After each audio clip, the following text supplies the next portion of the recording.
Hey everybody, this is Sin Speaks, and today we're here doing another podcast. Today I am with my co-host, Andrew Sobel. We got a barrel of fun. We have so many people here right now. Yeah, we have, Speaker Sounds, What's up? we have Prince Flair, Yo! and Moon Chaser. Hey there! And today we are going to be talking about, is MLP too predictable? So first we have, why is there always a happy ending? Short answer, it's a kid's show. Now what's the long answer? Who wants to go first? Flair, would you like to have your input on this? I'd say why there's always a happy ending. Well, short answer, it's a kid's show, as Andrew said earlier. But long answer, I think it's following the common cartoon cliche that there always has to be, a happy ending. Like if something does go wrong and it isn't solved, like people would lose interest in it, or it would go a dark and depressing mood setting. Like it starts off where like the villain seems to have won, in like the only place where it looks like evil has won is in the first part of every two-parter in the series. Like So, Discord for example, won. Season 4? Example, season 4 at the end and in the beginning of the premiere and finale of season 4, the season 2 premiere and the season 2 finale, and basically every premiere and finale except for season 1 and season 3. Season 1 also had that sort of thing too, where the bad guys looked like he was going to win. like the whole Nightmare Moon thing. Yeah, that happened in season 1, but in the season 1 premiere and the series premiere, but it didn't happen in the season 1 finale. The season 1 finale was best night ever. Right. And it didn't happen in season 3 finale, because season 3 finale was Magical Mystery Cure. Yeah, Magical. Where everyone realized that Twilight Sparkle was going to be an alicorn. Fanboys were raging. If you could see where it was leading, though, through the entirety of the show. Yeah, and the funny thing is, they actually leaked it. The guy who leaked it originally got fired. Ouch. Yeah. And I don't get it. Like, how can fanboys, they like it when it's not canon and they think of it, but when it becomes canon, there's this huge ass uproar. Well, it's because how they did. Because it was 13 episodes, so they didn't think that they put enough time, effort into creating it. B, it didn't have that much of a backstory, didn't have that much of a build-up to it. And, C, it just didn't feel right. I kind of felt like a High School Musical vibe off of the Magical Mystery Cure episode. Yeah, freaking 7 songs in 20 minutes. Yeah, 7 Wait, 7? songs. Yeah, Yeah. 7 songs. Wait a minute, I counted. Morning in Ponyville, what my cutie mark is telling me, I have, find a way, a true friend, and that's only 4. But You there's forgot Celestia's monologue. Celestia's ballad. Celestia's You got ballad. Behold Princess Twilight Sparkle. That was the one when she was during her coronation. Yeah, Behold Princess Twilight Sparkle. And the Morning in Ponyville reverse. Yeah, Reaver. At the end. Which is Freeze. which is around 7. Oh right, yeah, right. Yeah, you're right. But it isn't 20 like minutes. but thank goodness it wasn't like Rainbow Rocks, where it's like 12 freaking songs in that. Rainbow It had Rocks 4 songs, and they were all amazing. Hold on. Rainbow Rocks had a good reason to have all those songs because it was music themed in the first place. It was based on Battle of the Bands. Of course, it's going to have a bunch of songs in it. And it was good. What I don't get is the fact that we're not even in 10 episodes in season 5, and I don't even know how many songs we've already had. 2.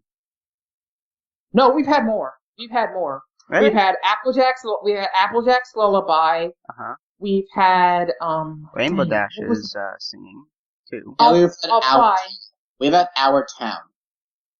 Yeah, Our Town. That was the season. Season 5 premiere.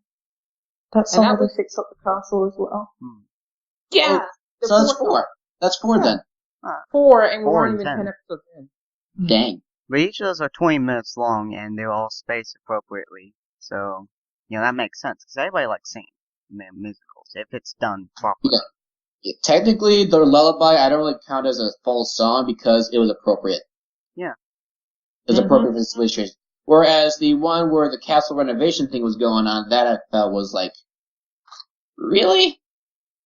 No, But the basic fact that they were all thinking about themselves instead of what Twilight wanted. Yeah, that was really, that felt really out of character. I think again, did anybody else catch it? And did anybody else besides me and Silverquill catch that Family Guy reference? And this will take all day, not unless we do it like an 80s style montage. Love that part. I love that part. Yeah. But we're getting off track here. Very much so. Yeah. That's alright. But main reason I think why it's a happy ending, it's either following that cliche or there is no long way to explain it. It's just that it is, in fact, a kid's show. And kid shows always, no matter how long it takes, they always end up with a happy ending. Like even something that was a kid, technically a kid, quote unquote, kids show, but wasn't the as kid show as we think, like something like Dragon Ball Z always had a happy ending. What Kids Next Door? Yeah, Kids Next Door. They always lost, damn. Everybody's like, think about it. Even the Walt Disney movies always end up with a happy ending, even if they have this great and powerful villain that has more powers than the original character. It always ends up being a good ending. I know why in Disney movies they do that. It's because I heard him from the Nostalgia Critic, and I think from like a quote from Walt Disney himself. The movie is trying to portray what we want it to feel like. It has no logic. There's not supposed to be logic. It's what our heart wants to see, and so it happens. That fits very well. No, I'm not going on that topic. It fits with this topic, though. Huh? It fits with this topic, though. Mm-hmm. I think I was going to say something about Frozen, but... the villain in Frozen, I don't think really existed. No, it's like, I don't really get it because it never tells you where Elsa gets her ice powers from. Like... Yeah, that backstory was really lacking. Yeah, it was really lacking. It showed what happened to Anna, but not her. That's what I don't get. Maybe she was just like, it was a genetic fluke.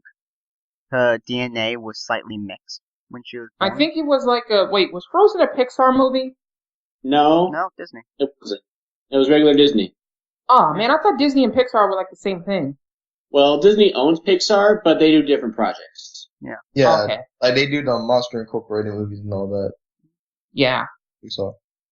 Quite good. And the Cars movies as well. Disney did Frozen, Pixar did Big Hero 6. Okay. All right, so Mr. Speaks, Mr. Sound. What I think about it? Well, I think I already put my input on it. It's like just like every other cartoon movie, it's always going to have a happy ending. You never see a kids movie that doesn't have a happy ending. Right. Did anyone else say anything they wanted to say? Moonchaser, what do you think? Well, I believe that it has a happy ending. One sort of appeals more to audiences. So, if a kid's show about colourful horses had like an unhappy ending, I don't think that it would fit very well with the kids that are watching it, as it is aimed towards kids.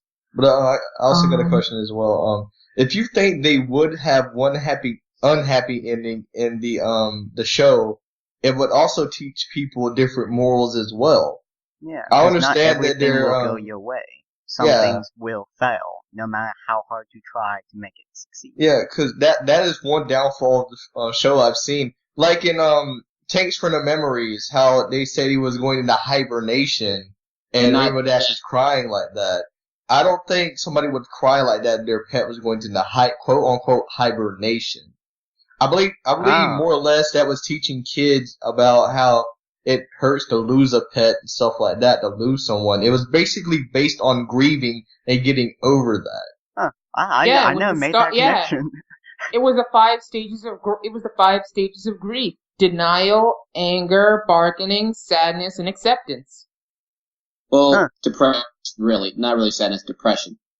Yeah. Well, yeah, depression. I never made that connection. Huh. That puts that episode in a completely new light. That's disturbing.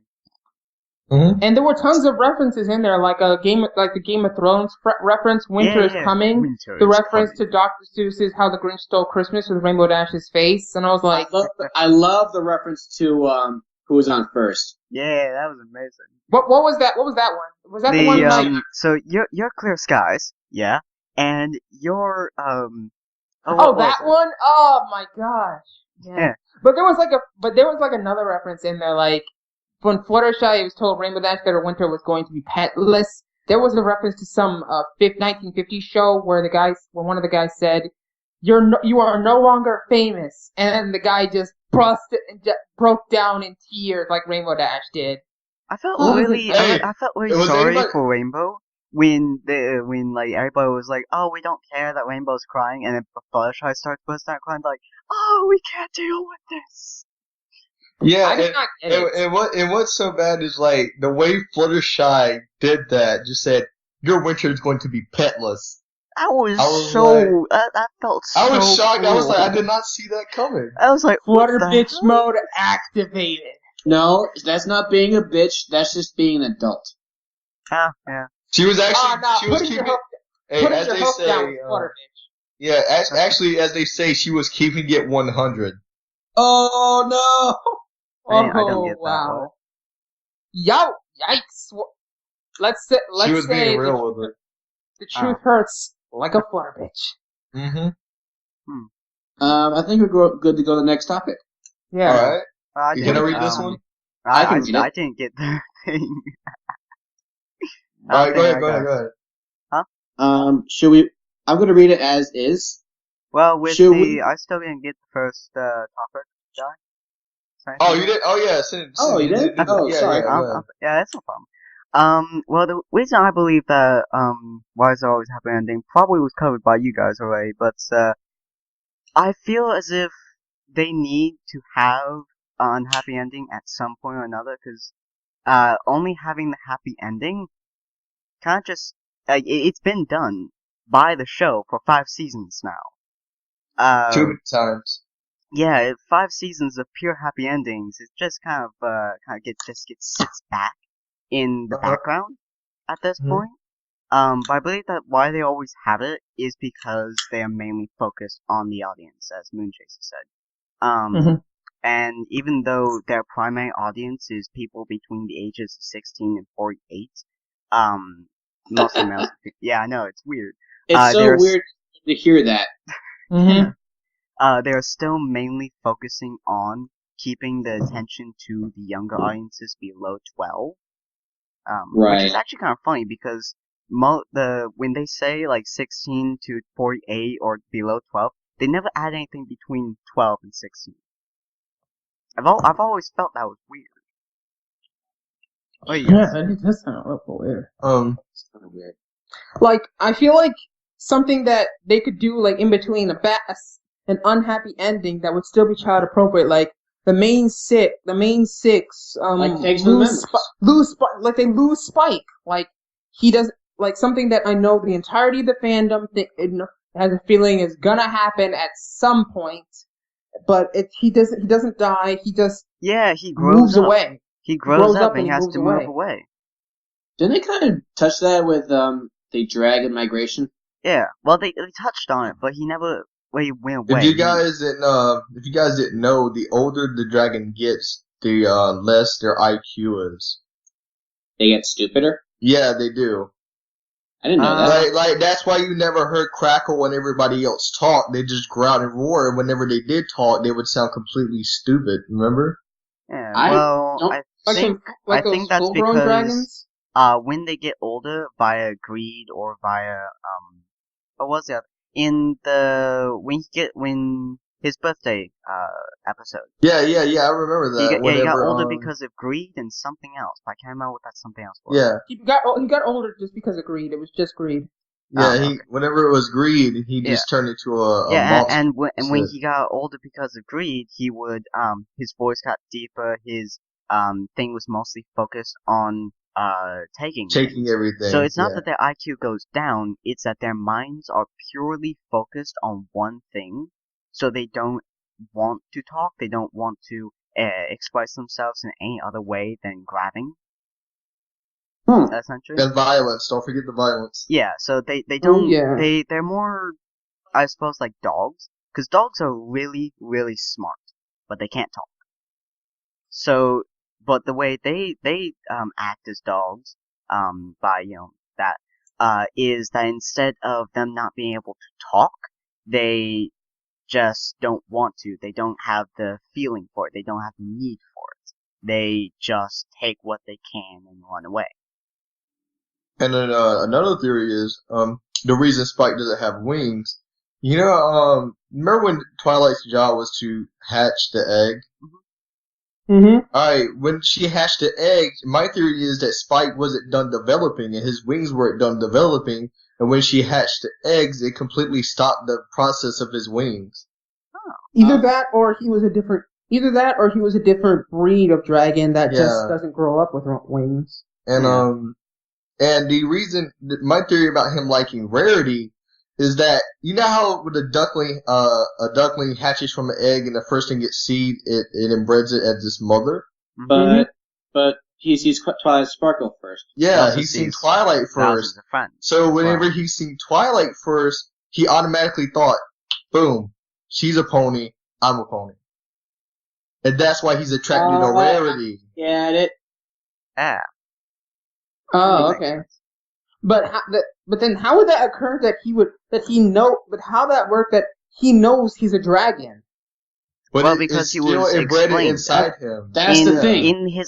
In his subconscious, he believes he is a pony. But in his he conscious knows mind, he's a dragon, but he in his feels conscious like mind, he knows he's a dragon. He knows he has dragon stuff, but in his subconscious, below everything else, he fully believes he is a pony.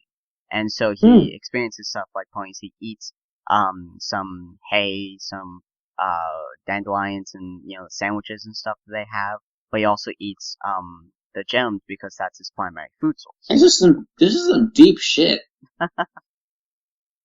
You haven't. Trust me, you haven't gone into the things I thought about. The shit I thought about. But I think we should go on to the next topic. Yeah. So. Should we? I'll say it. Okay. Should we be waiting for the time when there is a bad ending, or as Sin Lovely puts it in his IQ on his questionnaire thing, when they fail and all goes to hell? Should we be waiting a time for when they fail and all goes to hell? Basically, it would be kind of. I don't think it'll ever happen. Because of it being a kids show. Yeah. Alright. Because of it being a kids show. And they're trying to keep that happy ending going because every single child's movie from my perspective I've ever seen ends up being happy ending, so. Yeah, I kind of agree with that idea. It's basically still covering the first topic we went by. It's basically the same thing. Yeah. So let's move on to the actual thing. Sorry about that. Yeah. Are the plots for the show mostly complex or simple, as well as the themes? I think it depends on I think they vary between episodes because some episodes the plot is kind of different, but in others they get simple. Like plot that I feel is very simple is Mysterious Mare-Duel. It's basically the story for it is complex, but the plot of it is kind of basic. Just don't be a show off because there's some people out there who can because there are people out there who can do skills that can show you up, right.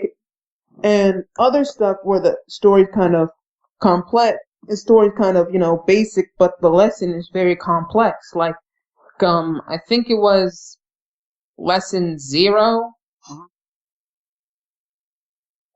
The lesson is really hard to pinpoint, but if you think about it, you can pinpoint it.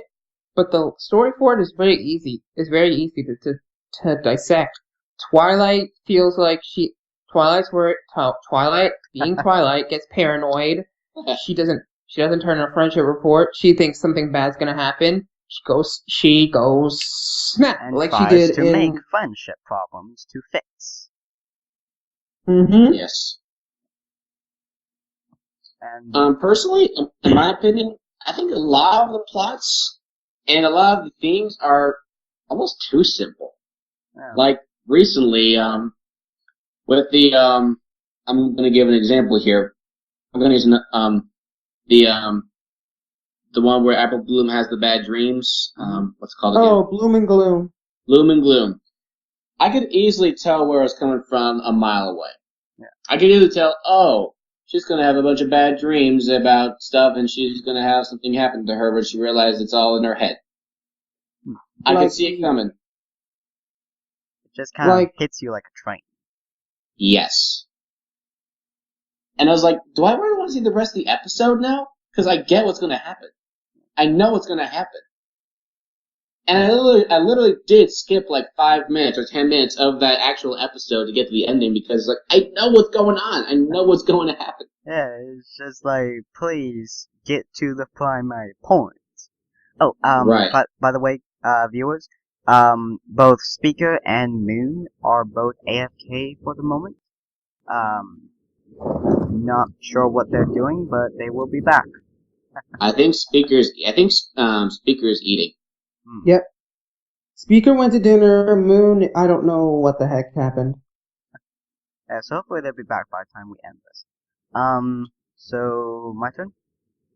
Yeah. Okay. The plots of the show are kind of simple at times, like, which one should I use for this? Let's say the love potion one. I can't remember what it's called. Oh, Hearts and Hooves Day. Yeah, Hearts and Hooves Day.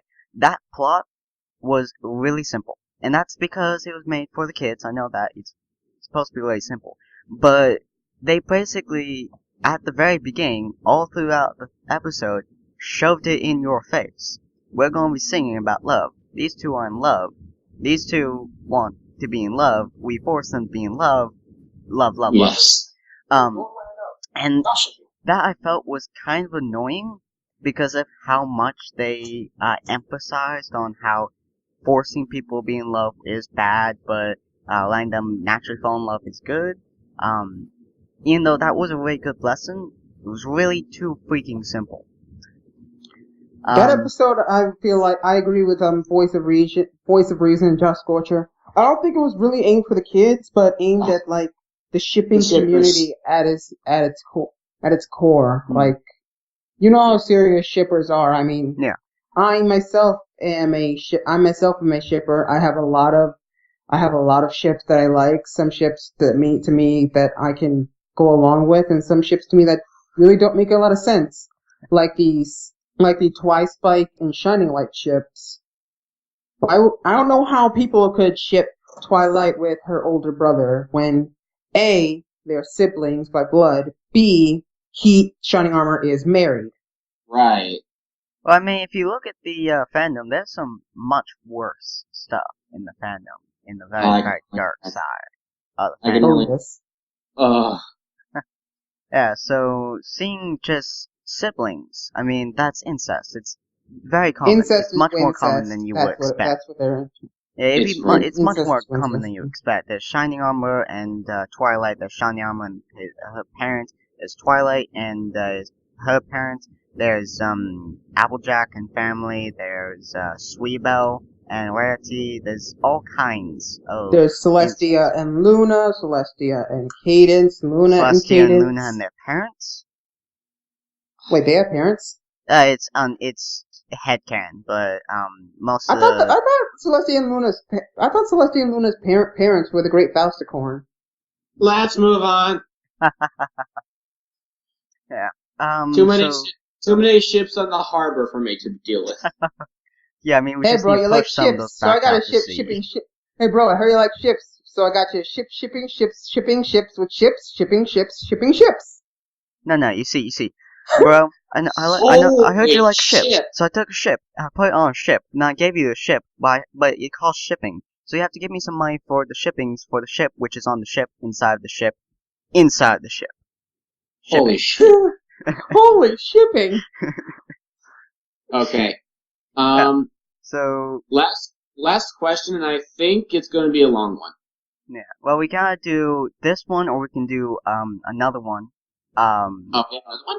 Yeah. Well, there's no one just got in my head. It's what do you guys would think would happen if Discord won? If Discord won. Yeah, because inside of season 2, there's actually Aviators made a song about it called One Last Letter. Not sure if you guys heard that. Oh, if Discord won, oh, If he won what they would back all in main 6. Oh yeah, I think DigiBrony actually made this headcanon a while ago, and he based an ass Tumblr on it, where in this universe, Discord won, and then instead of staying in Ponyville, he traveled to Canterlot and murdered Celestia and Luna, and therefore making Celestia unable to send those friendship letters back to Twilight. Twilight was now unable to become the Princess of Friendship, but she did become a princess, and she became the Princess of Spite. You don't know what spite is, right? Yeah. Yes.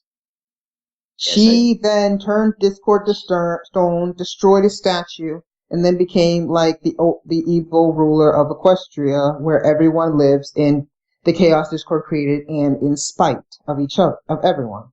Wow. That is the spite That's an verse. interesting headcanon. I wasn't going for that dark, but That's DigiBro's headcanon, not mine. My that's headcanon is not if dark. Discord, if Discord won, the Pinky Cord shipping would be real. I thought, oh yeah, because the main shipping that they have here more than Discord and Pinky is Discord and Fluttershy. Yeah, I was going to say that. Or the one I like, Celesticord. That has been hinted to at least 4 times so far that I've seen, anyways. Right. Yeah. For example, in season 3, episode 10, where they reform Discord at the very end, when Fluttershy says that he is very nice when you get to know him, Discord blushes Celestia blushes and looks away. Huh. Yeah. And Interesting. do you want to go first, Andrew, or me? Wait, we're still here, right? Yeah. Alright, what topic are we on? I'm sorry, I had to get We're on the, what if Discord had won in either the, very far back when Luna and Twilight, not Luna, Twilight. Luna and Celestia fought him in the flashback in season 4, or in the, season 2 episode. I think, in my personal opinion, if they would have lost, that the world would be chaotic, and basically everybody would be imprisoned and tortured by Discord. I don't believe Discord would he's actually torture them. Yeah, he wouldn't torture them. He's a playful chaos. He's not evil, not anything. He's playful. As you see throughout the thing, he doesn't hurt people. He doesn't hurt them on purpose. I think I have a better word. I think I have a better word than playful to use. What? Mischievous. Yeah, he's mischievous. So he doesn't purposely hurt them. He makes it funny. Yeah. So while he wouldn't torture anybody, he'd be like playing games with every single one, everywhere. He would constantly be playing some kind of game with them. Because technically, he's the smartest, creature inside an MLP. He's just so mischievous you never see it. It's true. So Andrew. I don't have anything to say about it because I don't know much about this stuff. I guess. I mean, I don't know if I'm that much new anymore, but I still don't feel qualified to answer this question because I do not know anything about the inner workings of the Brony fandom. Hey guys, I do anything, but I don't do Windows. Can you do me? Moon Chaser? She's AFK. I'm back. Oh. Yay. Yeah, you're back. Alright, so we're on the final question now. Oh. I'll go with Discord and then we can move to more. I could invite my Discord voice actor in here. Don't. Not right now. Yeah. It's too complicated having so many people. We have too many people in here as it is. Yeah. Oh, true. My ideas for I'll go with 1, 2. So 1 is back in the flashback when when Celestia and Luna farm, and then 2 would be season 2. So 1 would be if Celestia and Luna had lost that battle, then you could see that they're still beat up, they're bruised, they're broken, and so they probably wouldn't have lived as long, because I'm pretty sure like they either live off the energy of the planet, like the Crystal Empire does, or they live by their own unnatural forces. Wait, live off the energy of the planet. Did you Yeah. get this idea from Xenoblade? I actually got this, I actually had a DBZ feeling off of that when he actually said that.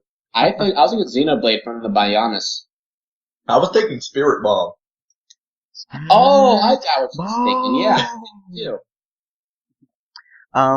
But yeah, like Crystal Empire, it sends its energies to the entire planet every year or so. Essentially. So they might be able to live off the natural inbuilt energies of the planet. Like how Celestia always tries to keep the ponies happy, so she might live off how happy they are. So if they get way depressed and whatnot, then she gets old and frail, or beaten and bruised, as you saw in the flashback. So. Speaking of Celestia, I have a question. How did she lose to Queen Chrysalis? Because Cadence's love for shining armor was so sure. vast and powerful that even Celestia, I keep forgetting her name, but even Celestia's magic and potential wasn't high enough. Plus, she was caught in surprise, so she didn't have time to build up magic supply. Yeah, that was going to be my argument too. The art of surprise. But because of all the factors that are built in, how much love Cadence had for Shiny, how much love Shiny Armor had for Cadence, how long Chrysos has been feeding off of Shining Armor, and how much the surprise was taken when Celestia had finally found out. She was also worried for everybody inside the room, so that's probably why she lost. Did anybody else go, oh, when they started fighting? Like, they got real hype? Yeah. A little bit. I did. I jumped out of my seat, like, whoa. Yeah. I was like, okay, come on, you can, you just lost, God. I was like, come on, I wanted to see an Alicorn fight. Just once. I love the, season 4 Do not worry, young child. You will get your wish in the season 4 premiere. Oh, yes. Oh my gosh. DBZ. That was so badass. I know, Dragon Ball Z everywhere. Yeah. And then, well, no, I meant the premiere, not the finale. Oh, the premiere? Yeah. I said premiere. Let's see a nightmare. I'm sorry, I just went straight to the end. Ed just said premiere, so. See, I had these moments where I don't listen. We just need to slap you upside the head, and therefore all the information that was outside of your head goes back in. Actually, I think that would knock more information out my head. I think it's time for the final question. Yeah, and he's right. That would knock more information out of his head if there was any information in there to begin with. Shut up, Flair. And the final question is, why do the morals of some of these episodes seem so forced? Oh, dang it, I wish I was here for the first question. I would have put a plot joke right there. What? Are the plots of the show mostly complex? Oh god. That's just wrong. Why must my big brother be such a pervert? No. Actually, I don't even know myself. Why do the morals seem so forced? Like, at times, I feel like some of the morals are forced. Like, yeah, I honestly. I do not go with the because of the kid show argument for this, because kid shows can have pretty good morals and they're not forced. Yeah, like Foster's Home for Imaginary Friends, Powerpuff Girls, even. Kids Next Door too. Yeah. I'll bring that up again. I heard they're making like a reboot of that too. The Kids Next Door. It was good. It was a good show. They're rebooting. They're also rebooting Powerpuff Girls. Wow. Again? Yes, but it looks horrible in my opinion. They should have kept with Faust's original. Is she still working on it? What? Powerpuff Girls. Yeah, the new Powerpuff Girls? Yeah, I prefer the Faust original. Yeah. But is Faust still working on the new one? I don't even know. If it's not her design, I don't think so. Alright. May I go ahead with why I think a lot of these morals are too forced with my main example? Mm-hmm. For all the viewers, spoiler warning. Trouble Shoes. Oh, Appaloosa's Most Wanted. Yes. I enjoyed that episode, actually. I enjoyed it too, but I didn't get the plot until like midway through. It was like, oh, we're going in this direction now. Spoilers. The bad guy just had misunderstood. The bad guy is misunderstood. It's like, don't judge a book by its cover. But Sister Brody fandom is so huge. What would be 1% of the fandom? Oh wow. That's a good question. Yeah. Okay, let's go to the topic. Why do some of the plots? Why do the plots seem so forced? I feel like it's because they follow a lot of cliches. I think the 1% is actually the 12-year-olds. And the main percent are the teens, are the kids, are like the 16 to 24-year-olds, like all of us. Yeah. You mean 16 to 48? Well, yep. I'll be 16 in 2 months. Close enough. Me and Dragon are 17. Yep. I am 23. 23. No, the song is 21. You mean 22? No, I'm 22. Everything's gonna be alright. Oh, wait. Who do you feel in the show is redeemable and irredeemable? Like, for example, I think Gilda and Prince Blueblood are in fact redeemable. Yeah, but ponies like Diamondtail and Silver Spoon, Flim and Flam, irredeemable. Well, Flim and Flam can still be redeemable because Flim and Flam are just bumbling idiots. Yeah, they are sales ponies. They are doing their job and they're doing Common standard well. for most of the male unicorns in the show. They are bumbling fools. Snips, Snails, Flim, Flam. If they come in a pair and they're unicorns, they're fools. I actually like Flim and Flam. Yeah, they're sales ponies. They're doing their job. They're doing it well. Yeah. They're the only connors. pony, the only one that I don't really like is Trixie. She did her job. She did not do it well. Ugh. I like Trixie though. I conquered an Ursa Major faces Ursa Minor. Oh crap! I might as well just sit here and just shake in fear while my story is just ruined. Hey, I actually like Trixie, and I was like, I got some sympathy for her. Character, but they didn't make it good. Is my they only made her problem. too cocky. Her character was perfect for what it needed to serve. Trixie's character, which is introduced in season 1, episode 6, Ghostbusters, her character was perfect for what it was meant to be. Her character was literally meant to be a counterpart for Twilight. Twilight being a unicorn who has excellent magical capabilities, but doesn't want to brag about it. Trixie, who is not as talented as Twilight, but is a complete braggart for how great and quote unquote great and powerful she is. A counterpart for Twilight to bring Twilight up bring up Twilight's confidence about herself and have more faith in her abilities. Yeah, to understand that even if you have lots of magic, you shouldn't boast about it. But if you don't boast about it, if you don't show it off too much, you can still use it. And even if you do show it off at times, as long as you don't go about all the time saying, "Woo woo, I am better than you, I am better than you," then you're still good. You're still gonna get it done. And I think that's a lesson like about me, because that's mainly the reason I don't ask for help with others. I try not to ask for help with others for projects that I do on my YouTube channel, because I feel like that's to me, that feels like I'm plugging myself. Plug yes, alert. Plug alert. Yeah. Yes, to me I feel like that's what I'm doing, and to me, plugging yourself is douchey. You just did it though. I don't know. Like, I'm never asked for anybody to help me with my projects. You just did a plug saying on my YouTube channel, which means people are going to go to your YouTube channel. I never try to plug myself. Like, I don't want anybody to sub to my YouTube channel unless they watch the videos without me saying it. If you heard me say my YouTube channel, don't watch my videos until you forget I said that. Like, Blair, I'm gonna stop you right there for a minute, okay?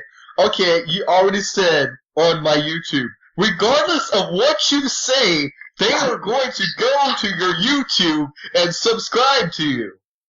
Not if they don't like it. Like, they're not gonna like. Point, like, they're not gonna like what I do. I don't do anything that anybody likes. Well, Fleur, at this point, they just don't do it out of spite. Do what out of spite? Subscribe to YouTube. Because you keep saying not to. So they just don't do it out of spite. Do it! It's like, this dude told me not to subscribe. Ha! In his face, I'm subscribing! Yeah. Yeah, good job, Fleur. You just got yourself, like, what do we have, Andrew? 30? I have no idea. Yeah, 30 subs. There we go. Yeah, what? Well, you already have like 100 something, don't you, Flair? 105. Now just imagine if those people are watching you, they're like, huh, he doesn't want to subscribe, but I'm always subscribed to him. We won't unsubscribe, then we subscribe. We subscribe. He's so good, I unsubscribed, subscribed again, unsubscribed, and subscribed again. These people are messing with my head. Speaker. Yeah, Sounds, do you have a thing to continue this topic? Do I feel any morals are forced? Well, not really to me, in my opinion. I mean, like, there was one episode that people thought the moral fell flat on its face for what happened in the episode. I'm like, season 4, episode 19, I believe it was. Was it 19 or 7? What was it about? It was Some Pony to Watch Over Me. Because I know Leap of Faith was 20. Is it the one where Apple Bloom goes out? Yeah, Apple Bloom is she gets lost and gets trapped in back. Merda. Well, no, she didn't get lost. Well, she got lost, but she went out, but she did get lost. Applejack saved her. I completely forgot it was Apple Bloom. Then she completely forgot it was AB's fault that she got lost. And I'm like, hello. And then, like, Applejack's whole switch to motherly thing and overprotectiveness thing. People if you think about it, Applejack originally left because she thought that Apple Bloom could take care of herself. She came back and Apple Bloom took care of herself and then didn't because Applejack was there. So she helped her and then Apple Bloom ran away, which is basically hinting to motherly instincts. Because really, if you had a child, it doesn't matter if it's yours or if it's somebody else's or thing. If you had a child and they ran away, and you love that child, and you love that child, and they ran away, and you had no idea where they are, what would you do? Run out and search for them. That child. You would search the house up, down, left, right, and then go around into a giant block just to find that one child. So that's what Applejack did. People went backtrack crazy over that one episode. I'm like, that entire episode is a reference. That 22-minute episode is a reference to a movie and a series of commercials. right? What was it? It was, hello. Would it blow your mind if I told you that the Pampers diapers commercials and the movie Finding Nemo were the reasons that Someone Watch Over Me was a good episode? What? Yeah, I don't know the commercials, but I do know the movie. What? Yeah, I don't see the. It goes like this. People went crap crazy over the fact that Applejack went baby-proof everything over Apple Bloom, and then at the end of the episode, things went back to normal where she felt like Apple Bloom could take care of herself. Hello, Pampers diaper commercial, first kid, second kid thing. In the commercials, when the mother has her first child, she baby-proofs everything. Like baby spits a pacifier out of her mouth. She boils it in hot water. First kid. Oh. Second kid. She's at the park talking to another mother. Spits the pacifier out of her mouth. She just picks it up, cleans it, puts it in her mouth to clean it, and then gives it back to the baby. Second kid. The mom is already moms are already experts by their second kid. I mean, hello, that's called a term I made up for psychology. First time child, also known as first time parent syndrome. When a mother or father becomes a parent for the very first time, their minds start picking out every little thing that could be a danger to that child and exploding it to disastrous situations because they've never had a child before.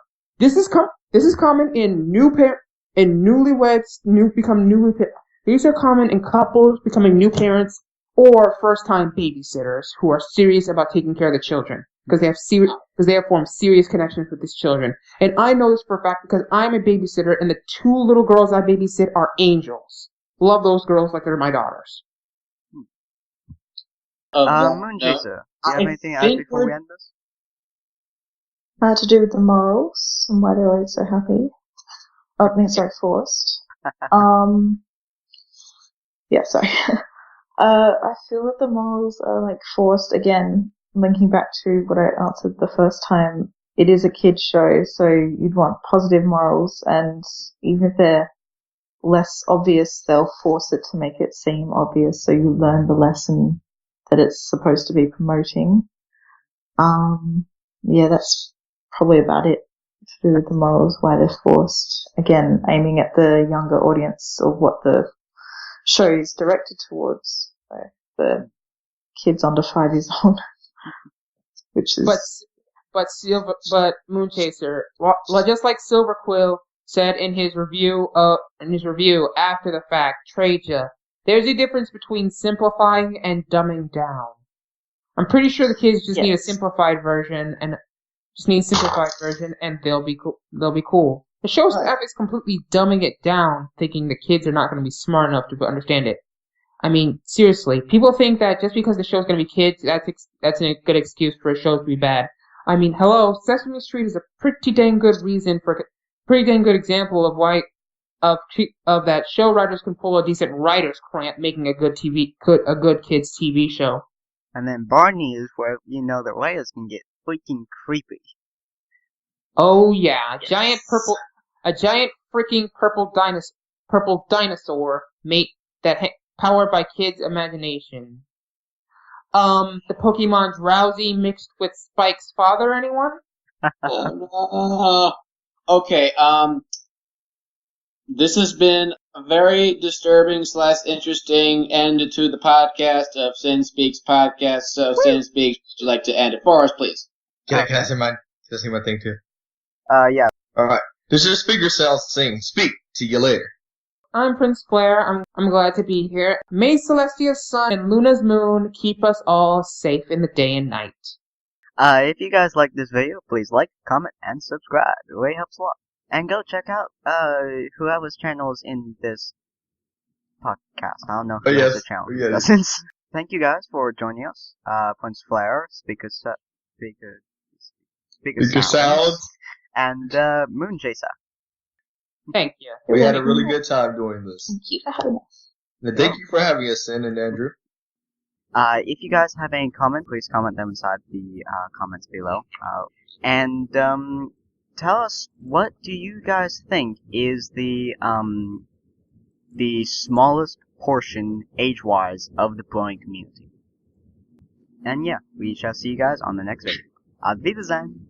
I'm gonna pry my brain out now. Yeah!